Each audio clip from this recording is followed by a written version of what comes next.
तर एकनाथ शिंदे आणि देवेंद्र फडणवीस यांच्यामध्ये पुन्हा ऋषीय फुगे पाहायला मिळाले आहेत।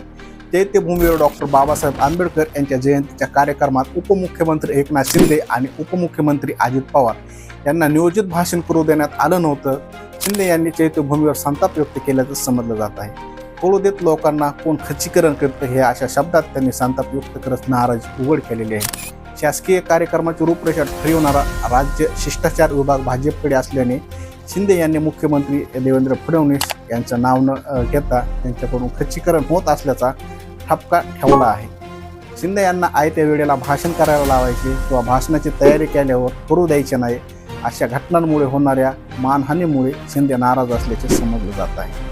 चैत्यभूमीवर कार्यक्रमात शिंदे यांचे भाषण होणार असल्याचे शिंदे यांच्या कार्यालयाला कळविले होते। वक्त्यांच्या यादीमध्ये शिंदे व अजित पवार यांच्या नावाचा समावेश होता, मात्र या दोघांना हे भाषणाची संधी मिळाली नाही। याबाबत